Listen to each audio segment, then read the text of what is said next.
ओशो रजनीश ने भगवान बुद्ध पर दुनिया के सबसे सुंदर प्रवचन दिए हैं। इस प्रवचन माला का नाम है एस धम्मो सनातनो। लाखों देशी और विदेशी लोग हैं जो बौद्ध नहीं हैं, लेकिन वे भगवान बुद्ध से अथाह प्रेम करते हैं और उनकी विचारधारा अनुसार ही जीवन यापन कर रहे हैं। बौद्ध धर्म किसी दूसरे धर्म के प्रति नफरत नहीं सिखाता और न ही वह किसी अन्य धर्म के सिद्धांतों का खंडन करता है। ऐसा माना जाता है कि बौद्ध धर्म न तो वेद विरोधी है और न हिंदू विरोधी। गौतम बुद्ध ने तो सिर्फ जातिवाद, कर्मकांड, पाखंड, हिंसा और अनाचरण का विरोध किया था।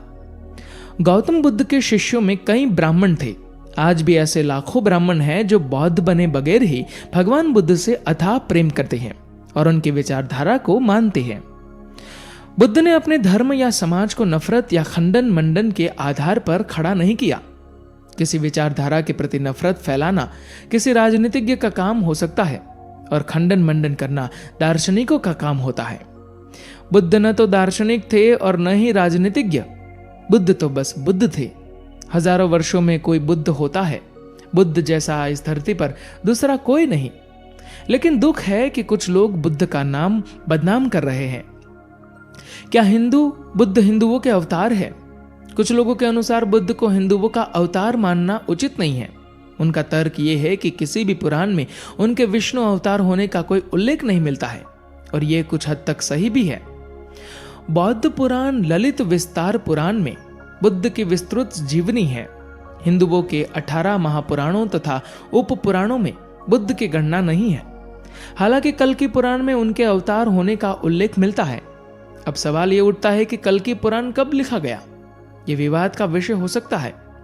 कल्याण के कई अंकों में बुद्ध को विष्णु के 24 अवतारों में से एक 23वें अवतार के रूप में चित्रित किया जाता रहा है। दशावतार के क्रम में उनको 9वें अवतार के रूप में चित्रित किया गया था। हालांकि इस संबंध में पुराणों से इतर अन्य कई ग्रंथों में इसका उल्लेख मिलता है कि बुद्ध हिंदुओं के अवतारी पुरुष है, लेकिन मूल पुराणों में नहीं। कल्कि पुराण के पूर्व के अग्नि पुराण में बुद्ध प्रतिमा का वर्णन मिलता है। भगवान बुद्ध ऊंचे पद्ममय आसन पर बैठे हैं। उनके एक हाथ में वरद तथा दूसरे में अभय की मुद्रा है। वे शांत स्वरूप है। उनके शरीर का रंग गोरा और कान लंबे हैं। वे सुंदर पीत वस्त्र से आवृत हैं। वे धर्मों प्रदेश करके कुशीनगर पहुंचे और वहीं उनका देहांत हो गया।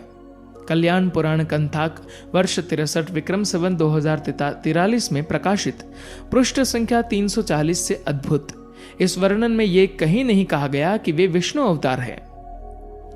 बुद्ध किस जाति या समाज के थे, यह सवाल मायने नहीं रखता।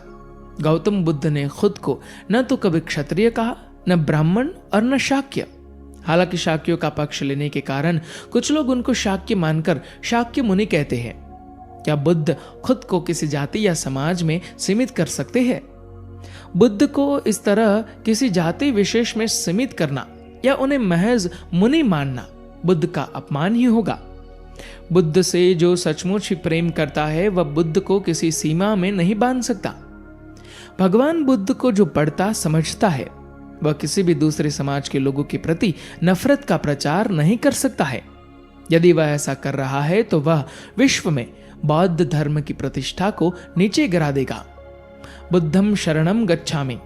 बुद्ध ऐसे है जैसे हिमाच्छादित हिमालय। पर्वत तो और भी है, हिमाच्छादित पर्वत और भी है, पर हिमालय अतुलनीय है। उसकी कोई उपमा नहीं है। हिमालय बस हिमालय जैसा है। गौतम बुद्ध बस गौतम बुद्ध जैसे। पूरी मनुष्य जाति के इतिहास में वैसा महिमापूर्ण नाम दूसरा नहीं। गौतम बुद्ध ने जितने हृदयों की वीणा को बजाया है उतना किसी और ने नहीं। गौतम बुद्ध के माध्यम से जितने लोग जागे और जितने लोगों ने परम भगवत्ता उपलब्ध की है उतनी किसी और के माध्यम से नहीं। धन्यवाद।